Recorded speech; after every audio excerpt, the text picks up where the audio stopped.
मैं सबसे पहले दिल्ली जो आई थी तो यूपीएससी के सपने के साथ ही आई थी और मैंने सोचा था कि कॉलेज के साथ में मैं यूपीएससी की तैयारी करूंगी। So I took admission in Indraprastha College of Delhi University in political science honours and second year में मैंने एक्चुअली एक दो कोचिंग इंस्टीट्यूट्स में बात भी की थी।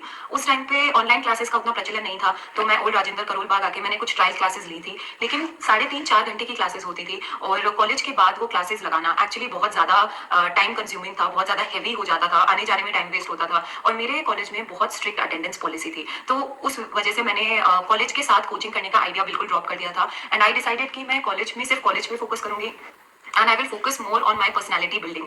तो ये सब मैंने किया, लेकिन मैंने साथ में एनसीईआरटीज भी खरीद ली थी और मैंने कुछ बेसिक बुक्स खरीद ली थी जैसे लक्ष्मीकांत और मॉडर्न हिस्ट्री, और थोड़ा थोड़ा उनको अपने लेवल पे पढ़ना शुरू कर दिया था। जब मैंने कॉलेज से ग्रेजुएट किया तब मैं 20 ईयर्स की थी एंड मेरे पास फर्स्ट अटेम्प्ट देने के लिए 1 साल का गैप था। उस 1 साल में मैंने ओल्ड राजेंद्र नगर, जो कि यूपीएससी का हब माना जाता है दिल्ली के अंदर, वहाँ पे मैंने रहना शुरू किया। वहाँ पे मैंने एक प्रॉपर कोचिंग भी ज्वाइन की और टेस्ट सीरीज लगाई, लाइब्रेरी ज्वाइन की और काफी सिंसियरली मैंने मेहनत की थी 1 साल के लिए। तो I used to be very regular in the classes, रोज क्लास जाती थी, नोट्स बनाती थी, जो एक होता है ना कि परफेक्ट तैयारी के साथ मैंने अपना पूरा अटेम्प्ट शुरू किया था। लेकिन for a lot of reason my experience of Delhi was not good. मुझे ऐसा लगता है कि जो भी पॉसिबल था मैंने वो सब किया, लेकिन I think it was because of Delhi और because of my first attempt it did not suit me and मेरे फर्स्ट अटेम्प्ट में जब मेरा प्री भी नहीं निकला तो मुझे काफी धक्का लगा। It was a big setback to me and I decided I will not continue in Delhi और मैं उसके बाद में अपने होम टाउन में शिफ्ट हो गई थी। एंड उसके बाद के जो मेरे पूरे अटेम्प्ट थे मैंने अपने होम टाउन से दिए। इनफैक्ट मैं एक लंबे समय तक एक टाउन में रही जहाँ मेरी मम्मी की पोस्टिंग थी, मुंडवा करके एक नागौर में जगह है, काफी छोटी जगह है, वहाँ पे कोई भी फैसिलिटीज अवेलेबल नहीं है। वहाँ से मैंने मेन तैयारी की जहाँ से मैंने एक इंटरव्यू और दूसरा मेरा सिलेक्शन हुआ। So coming to what are the pros and what are the cons of being in Delhi, सबसे पहले I will talk about the cons. तो सबसे पहला जो मुझे ये लगता है कि it is extremely confusing, extremely crowded and बहुत ज़्यादा ऑप्शंस हैं दिल्ली के अंदर। तो जब आप ओल्ड राजेंद्र नगर में जाएंगे तो सबसे पहली चीज़ दिखेगी चारों तरफ स्टूडेंट्स की भीड़, चारों तरफ कोचिंग इंस्टीट्यूट्स के posters and if you enter into the photocopy का शॉप और चारों तरफ आपको मटेरियल दिखेगा। This can get very very confusing, very very you can get very very directionless. आपको नहीं समझ में आएगा कि आपको क्या करना चाहिए क्या नहीं करना चाहिए। इस केस में आप लोग क्या करते हैं कि या तो किसी कोचिंग इंस्टीट्यूट्स पे आंख बंद करके विश्वास करने लगते हैं या फिर आपका ऐसा फ्रेंड सर्कल बन जाता है उसमें आप वो जो भी बोलते हैं उस पर विश्वास करने लग जाते हैं। So the thing is you stop applying your own mind कि यूपीएससी के लिए क्या जरूरी है, इस एग्जाम की डिमांड क्या है। आप खुद से समझना बंद कर देते हैं और जिस चीज की हवा चल रही होती है, जो परसेप्शन चल रहा होता है, आप उसको आंख बंद करके फॉलो करने लगते हैं। That is what happened with me also, कि आंख बंद करके जो भी कोचिंग में पढ़ा रहे हैं सिर्फ उसी पे ध्यान दिया, जबकि दैट इज नेवर सफिशिएंट। हमें ऐसा लगता है कि हम दिल्ली जाएंगे तो वहाँ पे कुछ घोल के पिला देंगे कि ये सिलेक्शन का एक काढ़ा है या पी लो, ऐसा नहीं होता है। वहाँ पे भी किसी के पास कोई क्विक ट्रिक्स या टेक्निक्स नहीं होती हैं कि कोई भी कोचिंग आपको बोल दे कि you know this is the full stop solution to UPSC. It is not like that, you have to apply your own mind. और दिल्ली में वो ओन माइंड अप्लाई करना काफी मुश्किल रहता है क्योंकि चारों तरफ से इतनी आवाज, इतनी नॉइज।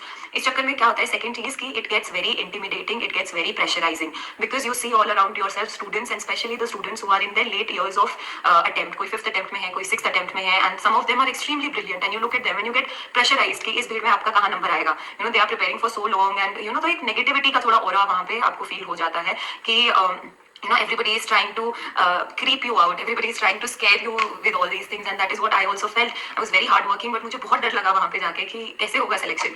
ठीक है, जो सेकंड चीज़ है कि दिल्ली में रहना बहुत महंगा है, specially old Rajendra Nagar. I think it is one of the most expensive places. तो वहाँ पे अगर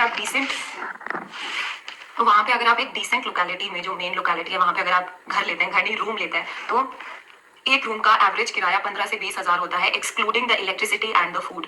इलेक्ट्रिसिटी का अलग से और खाने का भी आपको खुद अरेंज करना होता है। टिफिन यूजुअली इनिशियल 1 महीने ही ठीक लगता है, उसके बाद में it's not very good meds. तो इस सब में आपका मेंटल स्पेस बहुत ऑक्यूपाई होता है। दिल्ली में रहने में it is very taxing on your mental, आपका बहुत समय, आपका बहुत यू नो मेंटल पीस उस सब में चला जाता है अपने आप को मैनेज करने के अंदर। बहुत छोटी छोटी जगह में रहना होता है and if you can't afford that, अगर आप थोड़ा दूर कहीं रहेंगे तो आने जाने का खर्चा भी बहुत ज़्यादा होता है। तो बहुत ही कंजस्टेड, बहुत ही महंगी जगह है। ठीक है, because of all this crowd it is very easy to get distracted, it is very easy to fall in the bad company and I have seen a lot of my friends who have been sincere in the beginning but because of the bad company drifting and totally diverting from the UPSC preparation. You know they start indulging in other things and they completely lose the track of the preparation and they start taking it very lightly. So it is easy to fall in the bad company in Delhi. So these are major cons that I felt.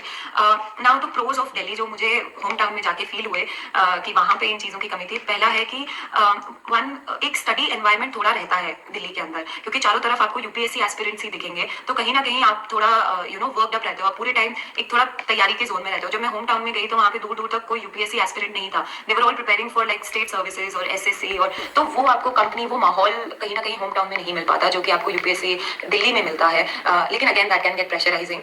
Secondly मुझे लगता है कि जो सुविधाएं हैं दिल्ली में वो भी अपने होम टाउन में ना मिले। जैसे मैं जब मूंडवा में थी तो एक डिसेंट लाइब्रेरी, नागौर में भी एक कोई भी डिसेंट लाइब्रेरी नहीं थी जहाँ पे आप ज्वाइन कर सको या फिर पढ़ सको, जबकि दिल्ली में बहुत अच्छी अच्छी लाइब्रेरीज के ऑप्शंस हैं। थर्डली जो मटेरियल है, जो कोचिंग मटेरियल हम लोग देखते हैं, वो भी बहुत मुश्किल से मिल पाता है होम टाउन में। How you can address these questions, these issues जो आप होम टाउन में फेस करते हैं। सबसे पहला तो है कि अपना खुद का दिमाग लगाना शुरू करो इनटू द प्रिपरेशन, कि खुद से समझो कि एग्जाम की डिमांड क्या है। कोई भी आपको ये घोट के नहीं पिला सकता। You have to apply your mind, चाहे आप दिल्ली में हो चाहे आप अपने होम टाउन में हो। आपको इस एग्जाम का पूरा प्रोसीजर, पूरी रिक्वायरमेंट्स में टाइम देना पड़ेगा, समझना पड़ेगा। I used to see a lot of topper videos for that, and that is the main reason that I started making my own videos, because it helped. Because when I saw those videos, it actually कोई जरूरत नहीं होती है दिल्ली जाने की। You just need the right strategy, the right mindset is what I realise. Secondly आप कोई Telegram channel join कर सकते हो जहाँ पे रेगुलरली मटेरियल्स अपलोड होते हैं। जैसे जो भी फोटोकॉपी की दुकानें हैं दिल्ली में, वो उनके सबके टेलीग्राम पे चैनल्स हैं, और जो भी नया मटेरियल आता है वो वहाँ पे डालते हैं। तो टेलीग्राम से जब आप मटेरियल देखते हो तो आप एक्चुअली कंफ्यूज नहीं होते और आप वही मटेरियल उठाते हो जो आपको ठीक लगता है। तो मैं पहले वो मटेरियल देखती थी, फिर मेरे पास खुद का प्रिंटर था तो मैं उसको खुद से प्रिंट करती थी। ठीक है, तो इस तरीके से you can solve this. Thirdly have a very strict time table. Always I will share how to make an effective time table, लेकिन जब आपके पास टाइम टेबल होगा तो you will not get diverted या you will not waste your time. Usually हम लोग coaching पे इसीलिए ज्वाइन करते हैं कि एक रेगुलरिटी रहे।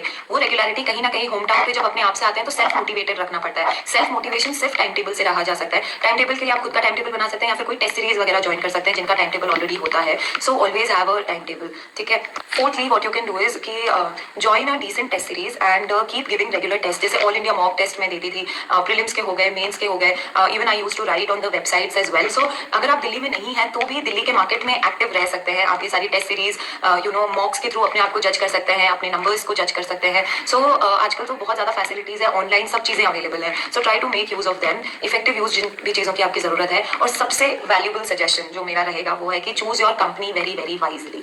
It makes all of a difference. It doesn't matter आप अपने होम टाउन में हो या अपने दिल्ली में हो। अगर आपकी कंपनी अच्छी है, अगर सिंसियर है, हार्ड वर्किंग, मोटिवेटेड है, तो it will definitely lift you up as well. Because there are times when we are not self motivated, when we might lose track, then it is important to have that company. थोड़ा competition भी उनके साथ में रहता है and it's a healthy competition. Okay, अगर आप दिल्ली में भी हो तो ऐसे लोगों से बचो who are wasting their time, and you can tell. आपको सबको समझ में आ जाता है कि कौन सिंसियर है और कौन नहीं है। सो बी वेरी वेरी अवेयर। और अगर ऐसे आपको अच्छी कंपनी नहीं मिलती है तो leave all the company and study on your own. जब मैंने तैयारी की तो I was completely on my own, because I did not find anybody who was as sincere और as hard working as I was. Thankfully I found 1 or 2 people during the later stages and it kind of helped. So search for the right company, and if you don't have the right company, just study alone, and that is okay, because you get more distracted with the wrong company, and trust me. And I think if you focus on all these things, काफी चीजें sort हो जाती हैं। And I have seen so many of my batchmates, so many of seniors, juniors who have never come to Delhi and still secured very good ranks in the UPSC, and it proves time and again कि दिल्ली जाना जरूरी नहीं है। But still a lot of times हमें FOMO हो जाता है कि कि दिल्ली is extremely crucial। तो उसके लिए I would suggest कि अगर आपके पास टाइम है तो आप 2-4 महीने वहाँ पे रह के you can join a coaching institute for maybe optional और ethics और essay, और वहाँ पे रह के देख सकते हैं कि क्या माहौल है, आपको सूट कर रहा है क्या।